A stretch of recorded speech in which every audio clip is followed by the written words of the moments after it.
నాకు కోరిక ఉంది, ప్రతి మగాడికి ఉండే కోరికే, నాకు ఆడపిల్ల ఉంటే బాగుండని. కానీ ఎక్కడో ఏదో భయం. ఎందుకంటారు? గేమర్దా, ఒక మనిషి వంట చేస్తున్నట్టు ఇమాజిన్ చేసుకో. ఒక మనిషి కాలు మీద కాలు వేసుకొని కాఫీ తాగుతున్నట్టు ఇమాజిన్ చేసుకో. ఓ మనిషి బట్టలు ఉతుకుతున్నట్టు, ఓ మనిషికి డబ్బులు పెడుతున్నట్టు. దేనికి ఎవరిని ఊహించున్నారో నీకు తెలుసు, నాకు తెలుసు. అందుకే భయం.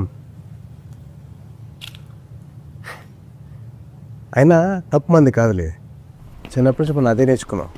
ఏడుస్తే అమ్మాయిలు ఎగురుస్తామని, ఆటలు ఓడిపోతే అమ్మాయిలు ఆడుతున్నామని, చివరికి ఉద్యోగం చేయకపోతే ఆడంగిలాగా ఇంట్లో కూర్చుంటామని. ప్రతిసారి అమ్మాయి అనే పదం తక్కువలాగా వాడడం అలవాటైపోయింది. అందుకే భయం. అమ్మాయిగా పుట్టడం వల్ల తను ఎంత సర్దుకుపోవాలో, ఎంత జాగ్రత్తగా ఉండాలో, ఎంత స్వేచ్ఛను కోల్పోవాలో, ఎంత ప్రూవ్ చేయాలో అనే భయం ఉంది. నేనేదో పెద్ద పెద్ద క్లైమ్స్ గురించి మాట్లాడలేదు, రోజు జరిగే చిన్న చిన్న విషయాల గురించి మాట్లాడుతున్నాను. ఆఫీస్లో, ఇంట్లో, పబ్లిక్ స్పేస్లో, ఆన్లైన్లో.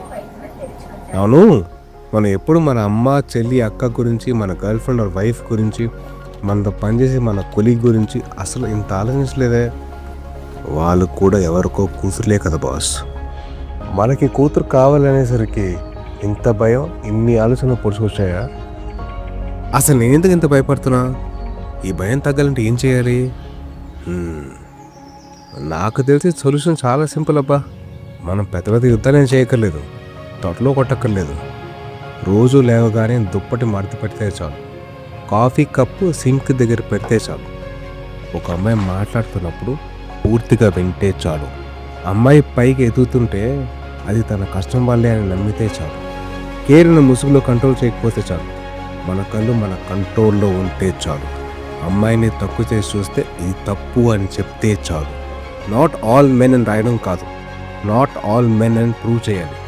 రాక్షసులు కొంతమంది ఉంటారు, మాట్లాడకుండా మనకెందుకు లేని దుంకునేవారు చాలా ఎక్కువ మంది ఉంటారు. మరి మనం ఏం చేయాలి? నిలబడాలి. వానర సైన్యంలాగా, మగాళ్ళలాగా నిలబడాలి. అదే మగతనం. నిలబడతాం.